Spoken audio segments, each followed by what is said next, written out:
I'm Terry Lohman. I'm co-chair for UU's for a Just Economic Community. And today we have with us Lena Gardner, who's the executive director and co-founder of BLUU. And she's going to share a video for us on what BLUU is about. And this is a big experiment. We have never done a webinar at noon, but I think we've got all Midwesterners, Central Time Zone people here. Do you want to run the video, Lena? Thank you so much. Yeah, so I plan today to share with you all a little bit about BLUU and then a bit about our housing initiative that we are well underway, and it's really exciting. So thank you for joining us here today. I will, at the end of the presentation, open it up for some questions, and then we will conclude our time together. I super appreciate you all moving this to a midday session, which makes it a lot more accessible to me as the mother of a young child. So thank you for that. So let's jump right in. I am going to share with you all what we call our welcome video from BLUU. It just gives you an overview of who we are and what we are for Black Unitarian Universalist. So let me share my screen. Black Lives of Unitarian Universalism, or BLUU for short, is an inclusive spiritual community for Black people. We are unapologetically Black, unapologetically spiritual, and unapologetically liberated. Jane Bacon is watching. Unitarian Universalism invites us to honor many spiritual lineages, traditions, and practices, while grounding in our shared commitment to seek justice and curiosity in this life. While BLUU is a Unitarian Universalist community, we invite Black folks who aren't Unitarian Universalists to be part of our BLUU spaces as well. BLUU started in 2015 when a small group of Black Unitarian Universalists met at the Movement for Black Lives convening in Cleveland, Ohio. Since then, we've created a thriving community where people can worship together, learn more about justice and organizing, and enjoy getting to know other Black folks who care about the spiritual call to collective liberation. We center queer and trans people in our staff leadership and in our programming. We honor our elders and appreciate the wisdom of our youth.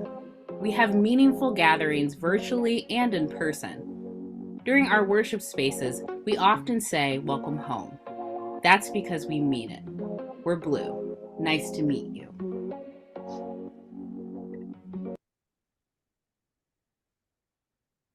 Great. Yay, thank you. I love this video.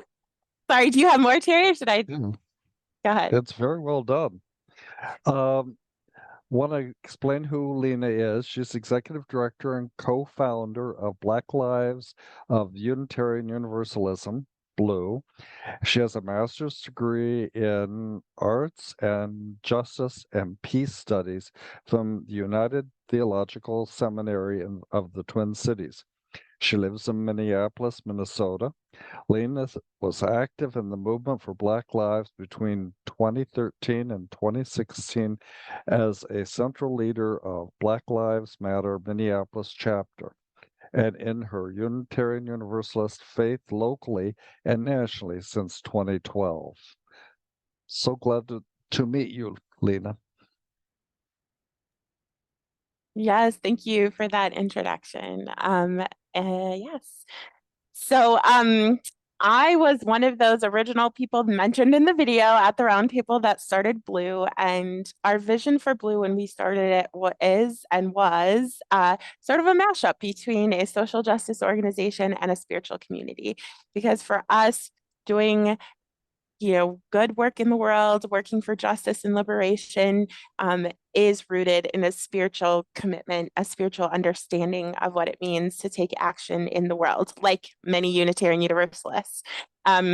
We did feel like we needed to create Black Lives of Unitarian Universalism because many of us were in predominantly white congregations and we were not getting the support that we needed. So we really decided to take it upon ourselves and embark on our own journey. I will save you all what is now, 9 years of history.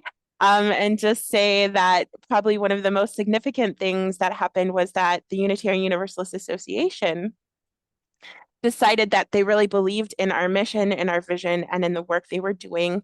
And also through a reparative framework, the Board of Trustees at the time decided that they wanted to make right some wrongs that had happened in 1968.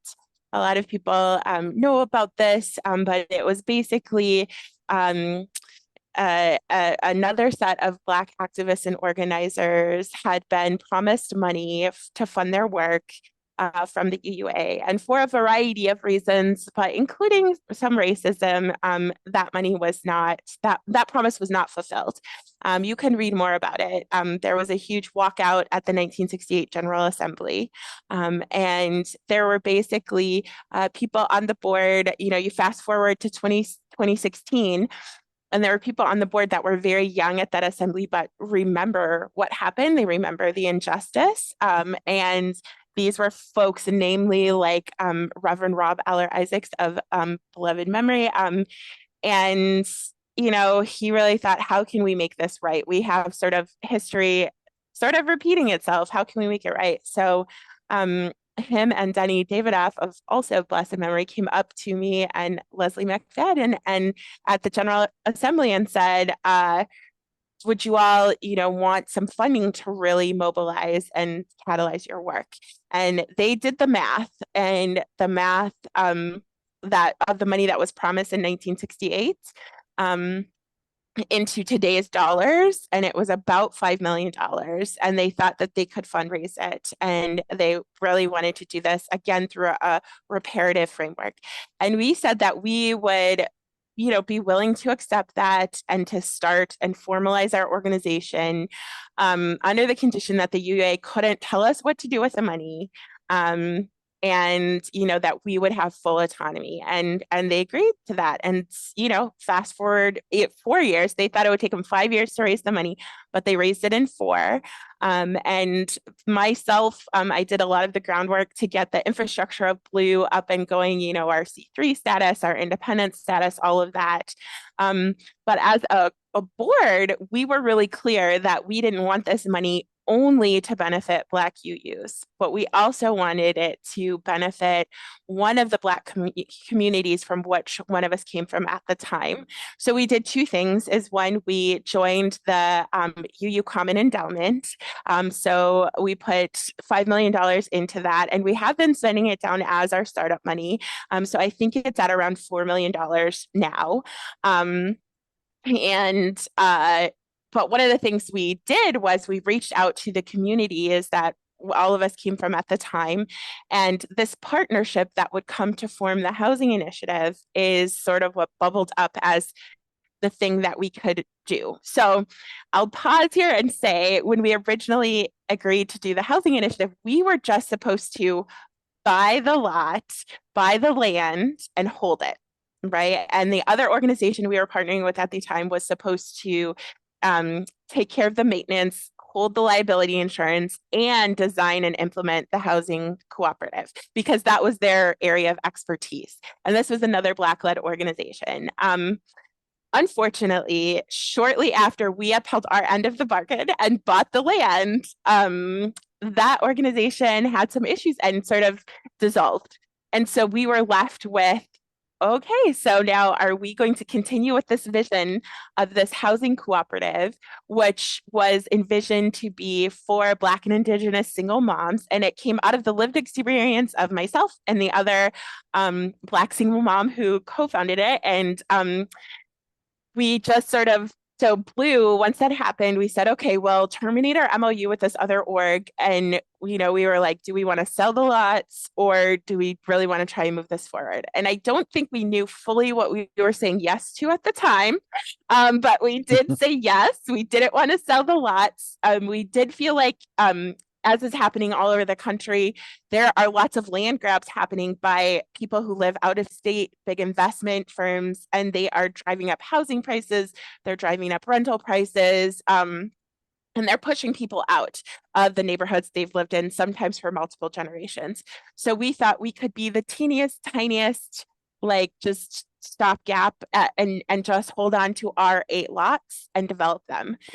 So I also knew, though, that that meant we would have to forge new partnerships and new relationships with people who knew housing development in order to actually get this project up and off the ground.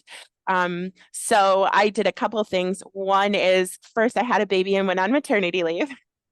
And then when I got back, I immediately set about trying to figure out who would be a good organizational partner for us. And one of the groups that came to fruition and was really powerful is called Urban Homeworks. And if you're in the Twin Cities area, or even if you're not, they're a really awesome organization. They are now led by this amazing leader, Asale Soul. We decided to partner with them on the project. And once we made that partnership and formalized that partnership, a lot of things came into place, and we really started to take off from there.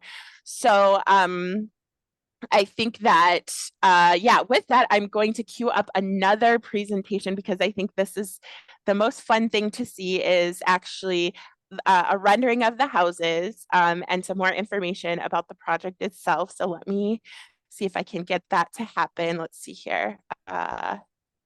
So Urban Homeworks is our main partner in the project. They are both our official contracted developer and also our partner who will help us recruit the families to live in the homes for the first site, which is our 1338 Logan Avenue North site. We are also funded by the Local Initiative Support Corporation, or LISC, and we got a grant from Wells Fargo to help the families with down payment assistance. And then the city of Minneapolis, the Minneapolis Homes Program, is actually our largest funder, coming in at just over $1 million investment in this project. And I'll talk more about that and how that's structured. After, I also say that Shared Capital, who is a funder that gives, lends money to cooperatives of all kinds, including commercial cooperatives, will be eventually, hopefully we've applied for the loan to the cooperative, so that the cooperative can buy the property from BLUU and own it outright once it's up and running. But aside from that, they've partnered with us in a really powerful way. Mark Fick, who is on staff there and has been in cooperative for about 20 years in the cooperative field, has been offering guidance and counsel to us on how to build our project and make it really powerful and good. And we're really grateful for him for that guidance. The project would be really not very far without his leadership and guidance. So those are a little bit about all of the partners that have come through since we started. So this is a map for those of you who may or may not be familiar. This is a map of all of the sites. They're all in North Minneapolis, as you can see. All of these little here are our 8 sites. And they are spread out over about a 5-mile area. So it is a scattered site cooperative, which is a little bit different. Most people, think of it as, one building, and that certainly is how most cooperatives are done. Ours is a scattered site cooperative, in part because one of the experiences that we want to give the families is that of living in a home, in a residential neighborhood, and oftentimes big cooperatives, are in busier parts of the city that are zoned for that. It's just, they're louder, they're noisier, there's a lot more going on. And so these homes are in a quiet single family home residence. That's part of the design. This is the rendering from our architect, which is an amazing. Okay. Sorry, Terry, did you have a question? Oh, we were just Mark wants to watch, and I thought he Oh, was on YouTube, but I'm sorry. oh no, I'll that's mute. okay. Okay. Okay. Um, so yeah, so this is the rendering from our amazing Designed by Mello is our architect firm. It's an Afro-Brazilian women-owned business. Damaris Hollingsworth is the principal architect and owner, and this is the rendering of what the actual house is going to look like. So these are side by side. They are 4-bedroom, 2.5 bath individual homes. The one in the middle has 2 shared walls. The ones on the outside has 1 shared wall. And yeah, as you can see, this is what they're going to look like. The families to qualify for the cooperative need to make 60% of what's called area median income. So these are folks not making a ton of money and who otherwise would not really have access to home ownership.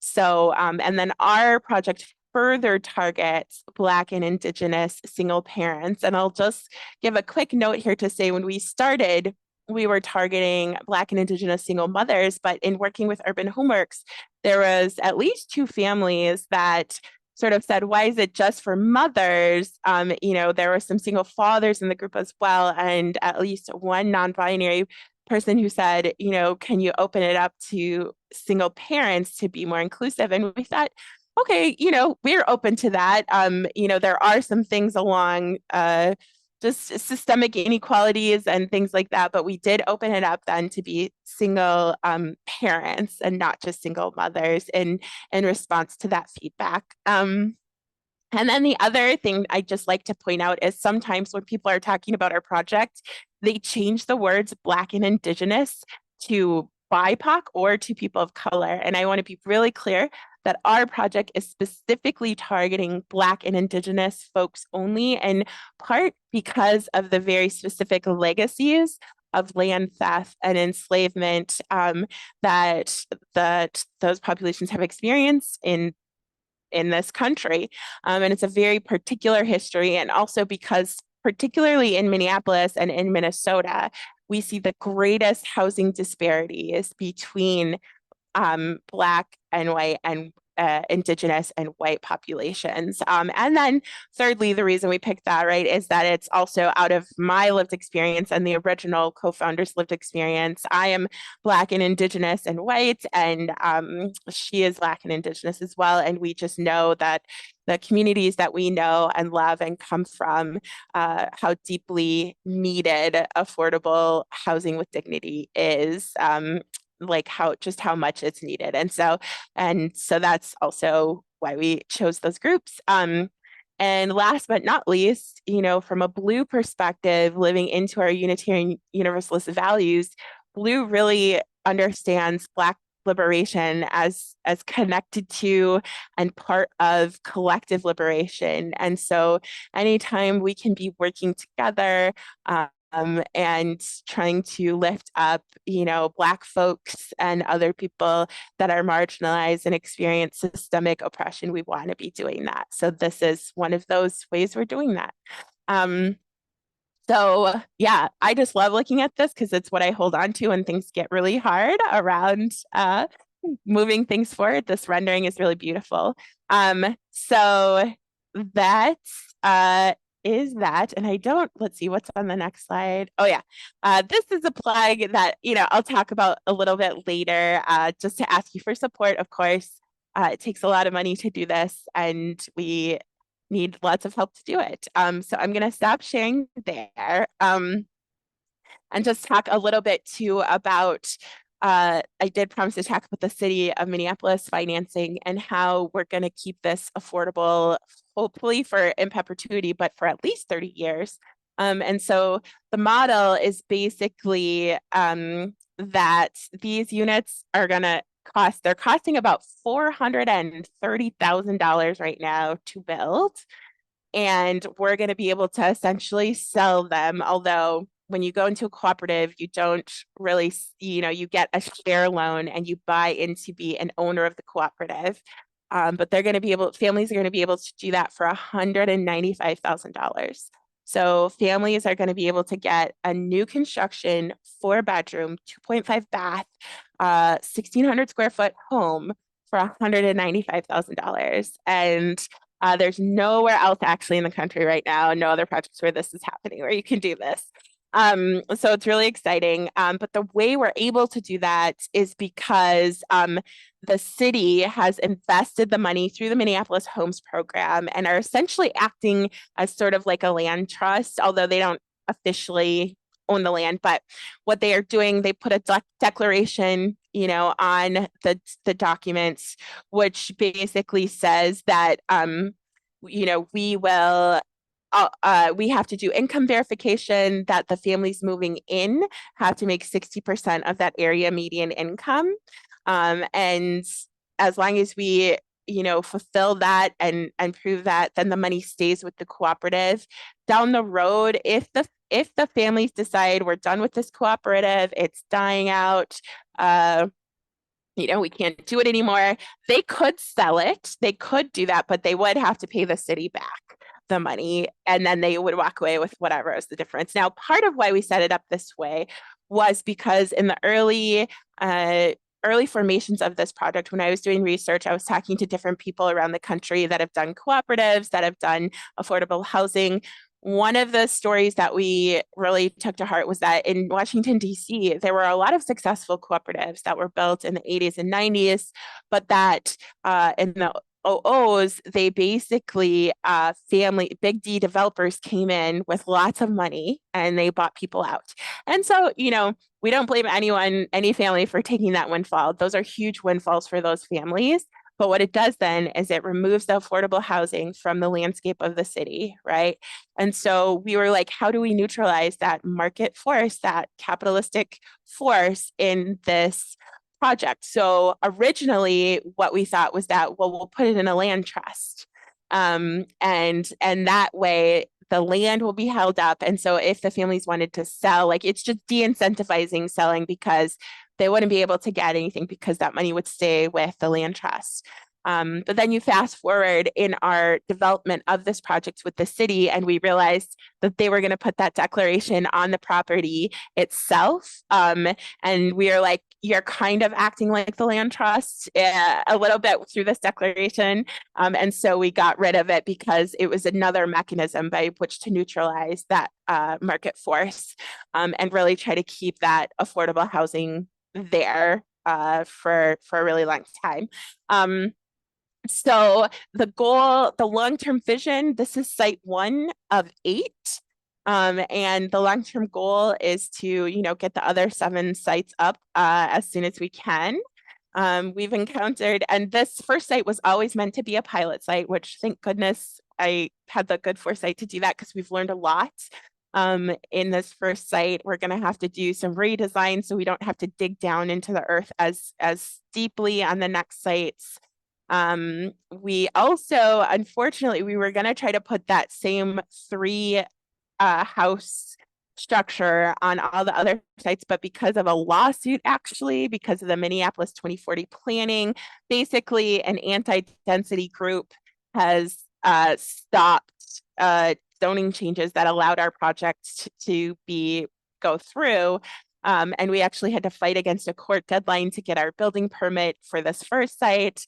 But it all means that we're going to have to go down to 2 houses on the other sites, unless the case is resolved. But, we're just planning to go down to 2 sites because stuff gets locked up in the legal system for many years. And so we can't be relying on that. We do want to get the cooperative up to scale as quickly as humanly possible, because the strength of the cooperative are in their numbers. And I'll just mention 2 really cool features of our cooperative that are pretty unique. Is one that we are putting together an extra part of our reserve funding for families if they run into any sort of medical hardships or employment hardships for 1 to 3 months.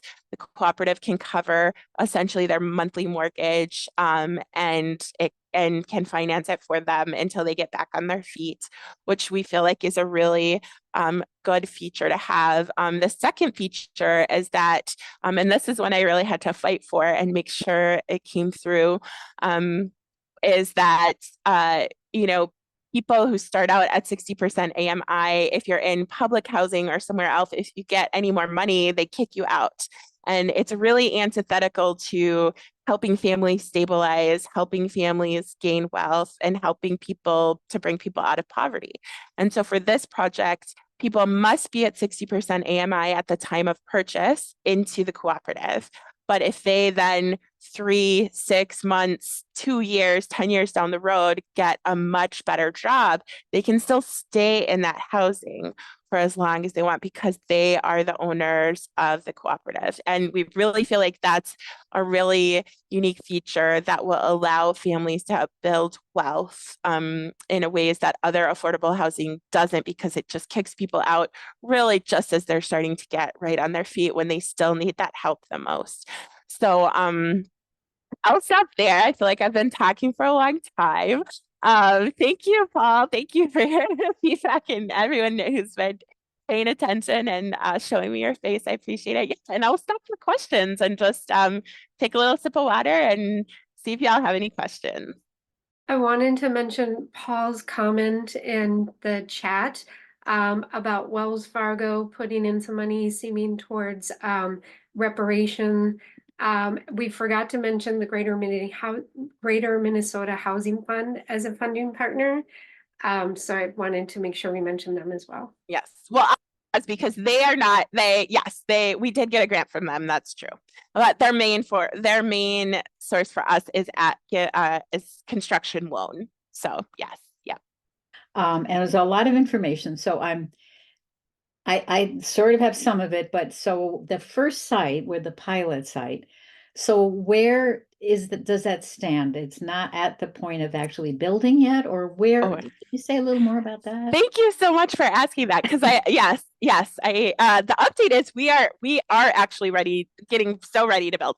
We're really close to closing. Like I hope to close next week or the week after. We're just waiting, one of the things is that our project is really unique and innovative. So the city hasn't really seen anything like our project. They have done cooperatives before, different models. But so they are really, doing their due diligence and ensuring that everything is as it needs to be. But, the city, it doesn't move super quickly on anything. So we are really close to closing. We think we can break ground like with the big vehicles and actual construction start within a few weeks of closing. So yeah, we hope by the end of May, early June, to actually have the machines in the ground and actually be starting. And I will pause and say that we are having a ceremonial groundbreaking on Friday, May 17th, and are really excited about that.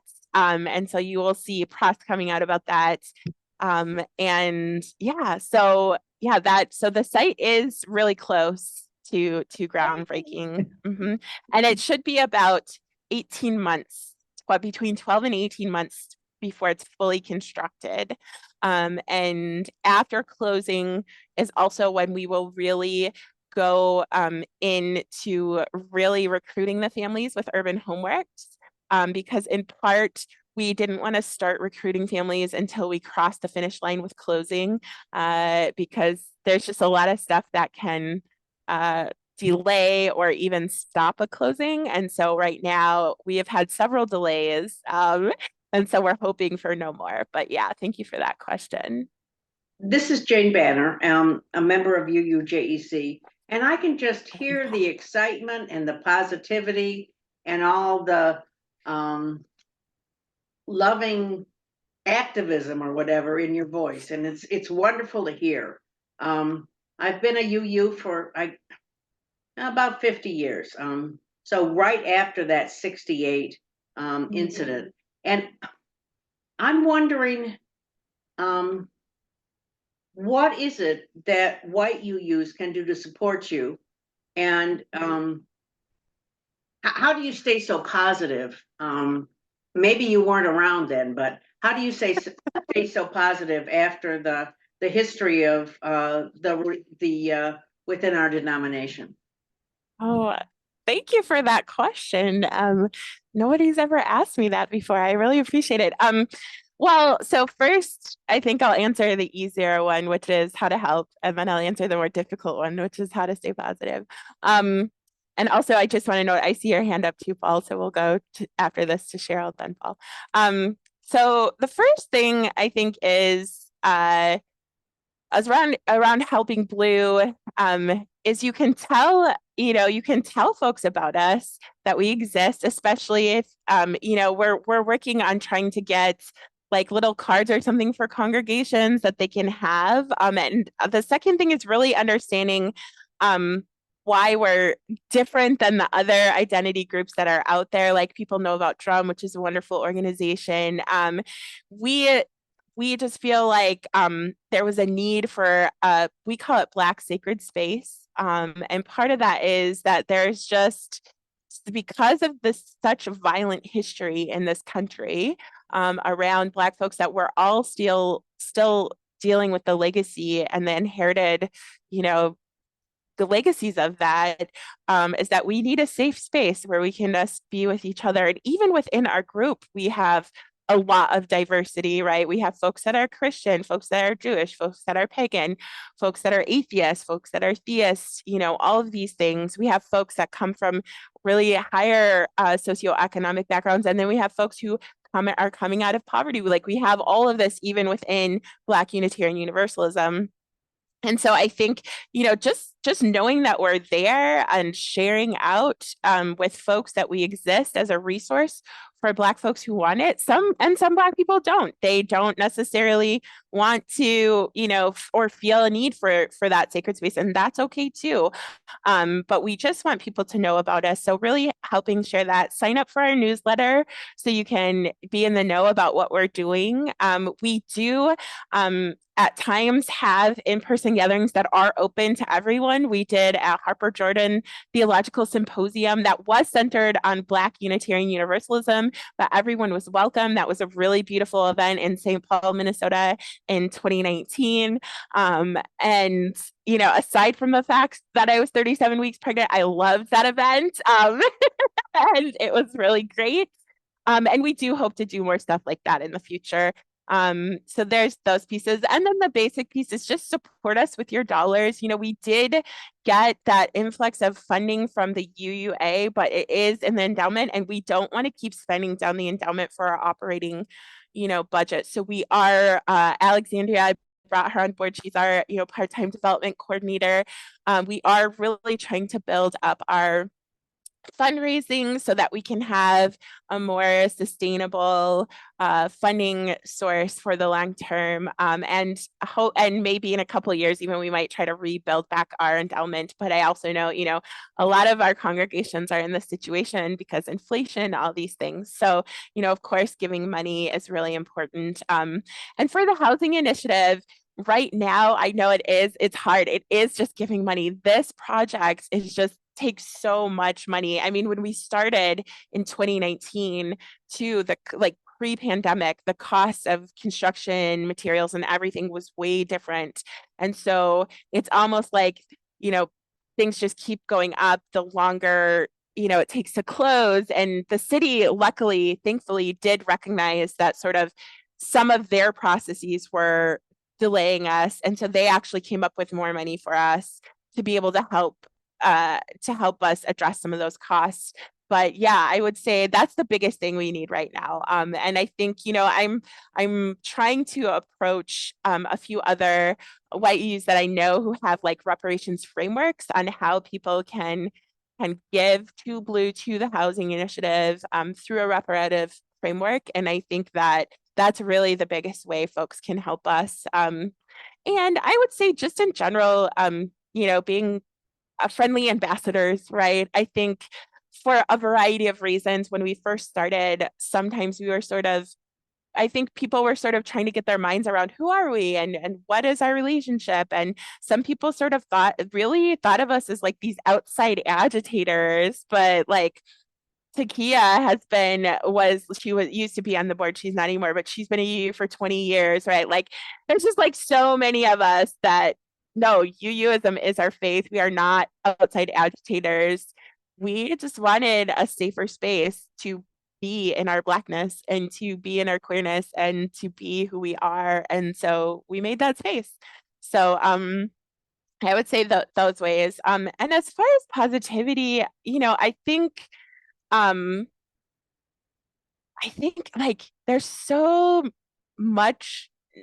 many like terrible things going on in the world, right? But my only antidote has always been to take action, to take some sort of meaningful action, to be able to feel in my spirit, like not only am I in my spirit and my meditations and my prayers, am I trying to like pray for more justice and more liberation in the world, but in my actions, how am I doing that? And so what I really get positivity from, I would think too, is when you put that out there and then you find other people who are like, yes, I want this too, and are willing to help you wade through all of the obstacles and all of the challenges together. And so there's that piece around connection. And so it was really through, like forming BLUU and a lot of the other activism. I didn't really go into too much of it before of what we did, but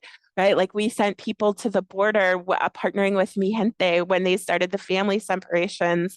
I went to Standing Rock on the International Day of Prayer when we were out there. We went to the Women's March. We have given over $150,000 in disaster emergency relief dollars to Black and mostly Latino and Black families down south when there was the winter storm and the hurricanes. We also raised around I think it was $60,000 to do the ending the cash bailout for Black mamas early on. And so it's through all of these pieces where I feel like, and then honestly, just providing safe community space, or safer, right? No place is completely safe, but safer community space for Black UUs and, Black trans people, Black queer people, like to be just loved and included and seen through our worship ceremonies, through our revival. The more connection, the more I see that that is what keeps me going. That is what keeps me positive, because that's right. That's where the love is. And look, it's messy. It's messy as heck. Like it's so messy. And we certainly aren't perfect, but yeah, I think that is what gives me inspiration. And I think like this housing project too it's sort of been like my second baby, I call it. Like I had my human baby and this is kind of my second baby. And I think I get so excited about it because I have a vision, and I think other people share the vision, and we're working really hard to birth it into the world. And, I know enough now about creating organizations and creating groups and mobilizing people that I know, there are going to be hiccups, there's going to be mistakes, there's going to be messiness.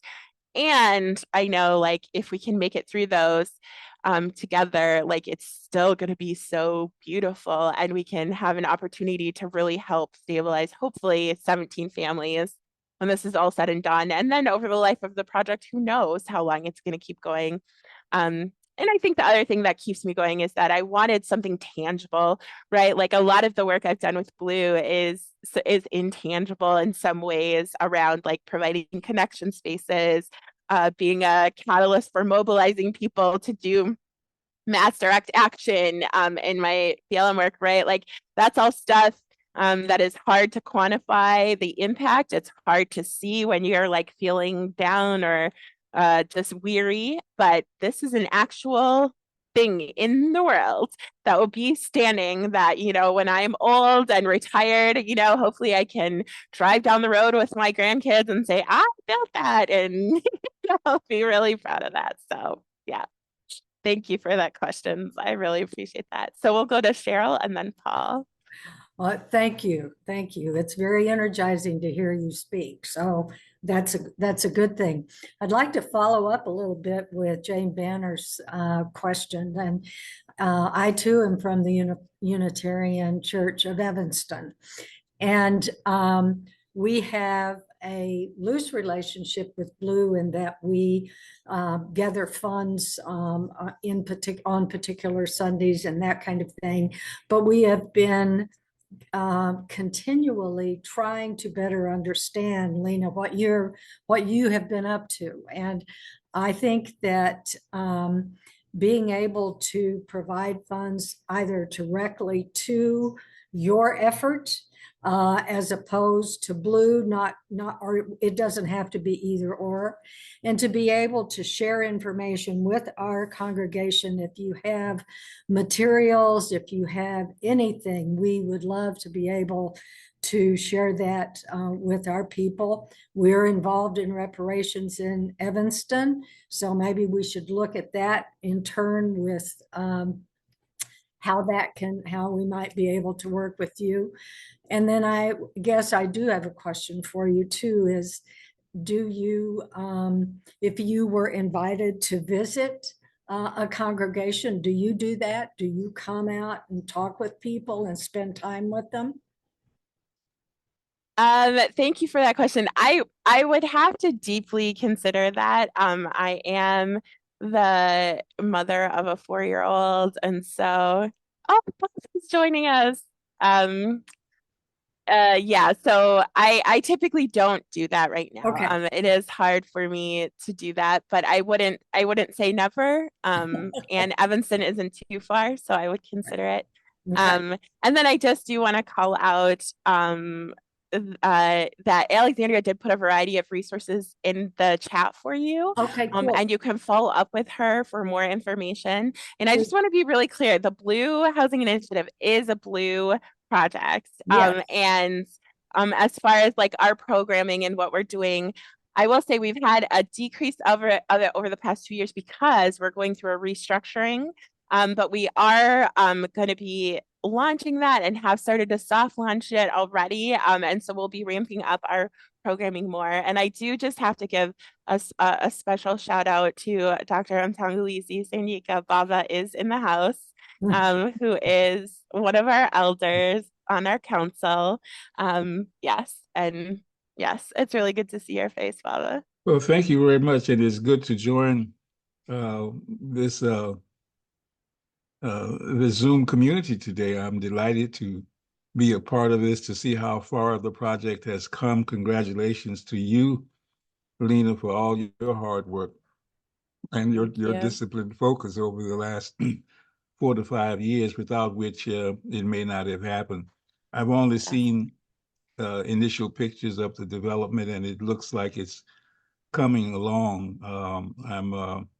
I'm impressed with what I'm seeing, and I'm just hoping that it's something that can be replicated not too long from now in other places, other cities, because we know how the demand for affordable housing for people in communities across the country is such an important priority. There's nowhere I go where that's not a concern. We've been priced out. Yes. And what you're trying to do is to cooperatively help us to find a way, that we can address this problem of underdevelopment in our community. So I just want to extend a profound thank you for you and all of the team that you put together to work on this project. I remember when it was just an idea. Yeah, and seeing the lots myself, driving around Minneapolis and just seeing the lots. So I'm anxious one day to be there in person to see it. But it looks like it's something that has really come along well. And I think you should make sure that your model is at least shared. Yes. Yeah. With other cooperative developers and with other community development planners. That would be a good thing. So congratulations to you. Thank you. Thank you for that, Baba. And we actually got a grant to do a study and to produce something about like what we've learned. And I have visions of sort of taking that on the road to help other congregations and other people in other cities to try to replicate it. I would appreciate it if you would have a conversation with me about that.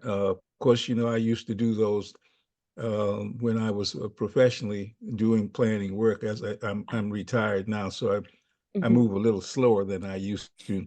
Yes. Yeah. Yes, I'll definitely follow up with you, Baba, for sure. Okay, that would be Yes. that would be greatly appreciated. Yeah. Yep. Okay. And we have some questions too, so thank you for that. And Paul, I think you're next, and then I see Gar is next after that. First of all, thank you for being here, Lena, and Dr. Senyika. Baba, if I may, thank you, for doing us the honor of being in the UUJEC space. My goodness, I have so many questions, and I'm a real nerd about just the cooperative movement and like the potential that there is to have, this amazing solidarity between the movement of UUs and the movement, and the labor movement and the cooperative movement, both both like creating housing in decommodified housing in perpetuity, and then creating good, fair employment, creating worker cooperatives, creating other kinds of solidarity economic enterprises. Yeah, and like Baba was just talking about this is so exciting to talk about trying to spread this model. And I'm I hope that this doesn't come off as too self-interested, but I'm like coming from a pretty small a pretty small fellowship in the Central Valley in California, in Stanislaus County, UU Fellowship, Stanislaus County. And we're, there's, of course, an enormous, like there is all over this country, an enormous affordability crisis. That's what this is all about. So I guess I'm just like curious about like what extent to which are like BLUU members becoming interested in being cooperative members themselves and trying to, because an issue that we're struggling with out here is that really I'd say that we're a fellowship that, at least among the millennials or at least among our elders, facing an enormous affordability crisis, and also the younger generations as well. We're arguably, in terms of wealth, we're a fellowship that I would argue is becoming more working class and more more diverse, but also more working class, really, like and so, like, for ourselves, at the risk of being self-interested, myself and people I know, not necessarily from the fellowship, have been pursuing this, creating some kind of, creating cooperative housing, really is kind of like a member, taking a more like, seeing that as a more like co-op member-led approach, to developing, to trying to house ourselves. Yeah, to what extent are BLUU, to what extent have you and your BLUU comrades are you getting into the cooperative movement much yourselves? Yeah, so thank you for that question. I will say that one of the unique challenges of BLUU is that we started out as an online group. So we've always been all spread out throughout the country, which I think has sort of, limited our capacity to mobilize something within our own group. I will say that just from the response that I got, that we've gotten in, like at our annual member meeting and other places, people are very interested and housing cooperative as a model. So I think there is a lot of interest there. But just because we are really all spread out, I don't think we've really explored even deeply yet what it would mean to have like also like a true like BLUU member cooperative, right? Because our cooperative now obviously is open to anyone, well, not anyone, Black and Indigenous single parents making 60% AMI is who it's open to. But they don't have to be UU is my point. But yeah, I think that's a really interesting thing. And I do think there's need all over the country. Personally, I live in a cooperative formation right now. It's commonly called a condo. And I am learning about the pros and cons of that. Before this, I was in a proper cooperative, but I wasn't an owner. I was renting from a friend because it was allowed in that cooperative. And I did learn a lot just about that from like a practical standpoint. And so I think that, yes, I think more and more people are turning to this because I also think that economics and wealth building aside, I think we are living in an epidemic of loneliness and disconnection, even as we are also inundated with information and sort of faux connectivity from social media. And I think that more and more people are interested in intergenerational living, are interested in what it means to have more real life connections, authentic relationships with people. Because I also think there is a sense of like what the world may or may not be sort of crumbling around us. And like we've seen that like a savings account can only get you so far, and most people don't have that much of a savings account. And most of us, especially my generation, who have been saddled for so many years with burdensome student loan for many of us and other things, right? We just know that, when things start to really go left, like we're going to be in some trouble. And who do we have to lean on? For a lot of us, it's each other. And so how do we strengthen our ability to do that? And not just economically, but, socially, emotionally in our family systems. But yeah, it's definitely a part of the cooperative movement. And I think there's a lot of interest in BLUU around that. Absolutely. Yeah, for sure. And then I think Gar had his hand up, and I think that's the last question we'll take because I know we're at time and we need to close out. Yes. Hi, Lena. Gar Young with the Unitarian Universalist Church in Reston. And I am part of the jazz subcommittee of the music committee that just recently did a fundraiser for BLUU. And I'm responding in part to the challenge grant that's been raised. And I wanted to make sure that there's still resources that will double our impact if we make a contribution. And we're looking at the end of this month by when we will cut you a check.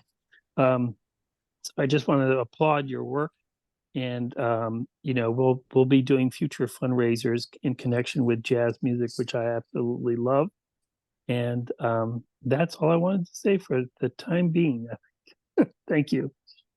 Lena, before you adjourn, may I raise a question? Yep, just 1 second. I do want to say, yes, the matching grant is still available, right, Alexandria? It is still, yes. I don't know the exact number where we're at, but I definitely know we're still there. So thank you for that. Yes, You're Baba, welcome. go ahead. Yeah, I wanted to know how many units have been constructed now, and what is the projection for the future? Yes, good question. So we're starting on the first 3 units.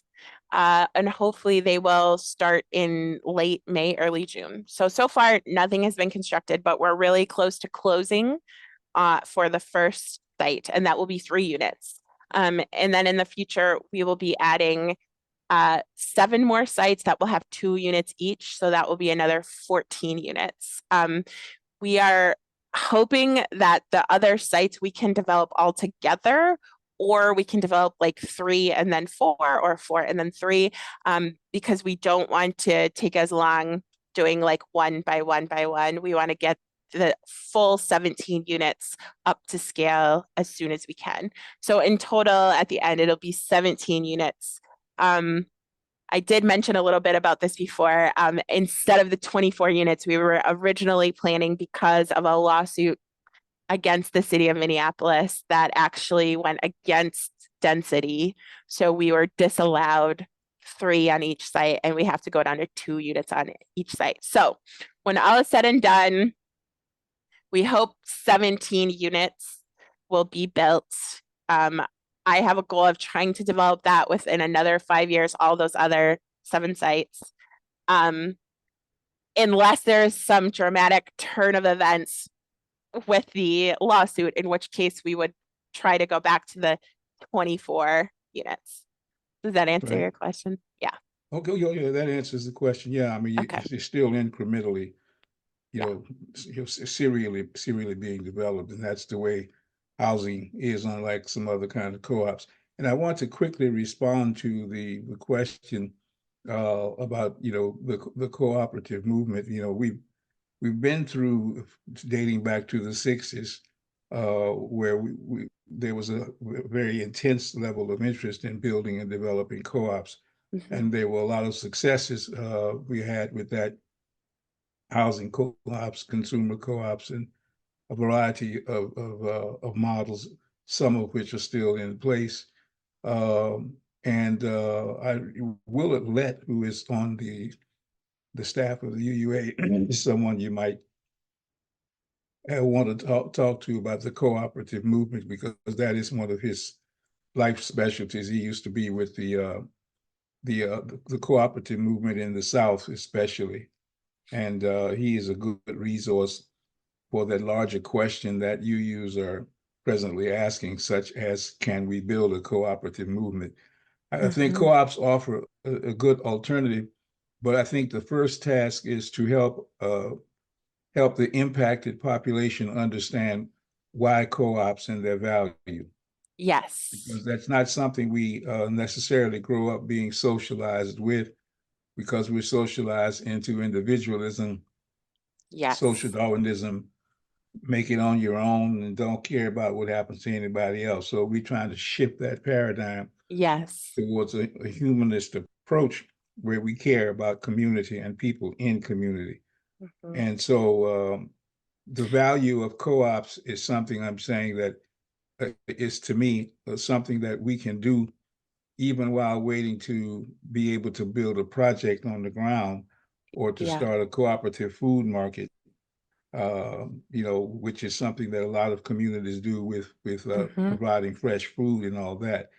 I'm saying we can start at least trying to help people understand the value of cooperative approaches to development and to human life. And so I think that for those of us on the progressive side of the aisle, before we can get to the project stage, we should try to have study groups helping people understand co-ops, the values, why we think they're important, and how you go about functioning in a cooperative manner, and just take the steps to help people develop. Sometimes we're at the end and the people are just at the beginning. So I'm suggesting that we go back to the beginning, and work with people at the base level. I think that's an approach, getting outside about the churches, outside of the boundaries of the walls of the church, and out there where people are into community, working with them, is something that I think all conscious people need to do, all nonprofits, all advocacy groups, all organizing. We got to get out there where our people are, who are suffering and hurting, and try to help them see some value in co-ops. I think we can do that. I just wanted to share that. Thank you for sharing that, Baba. You may have just gotten yourself invited to some talks. So, well, I'll reach out to you. But yes, thank you for Please that. do that. And I just want to note we are at time. So that's all the time we have for you today. Thank you so much for having me. Yes, it was a pleasure. And thank you for coming, Alexandria and Baba. And I see Jessa stuck on there too from BLUU. So thank you all for being here. Thank you. Thank you, Lena. It was a very inspirational hour.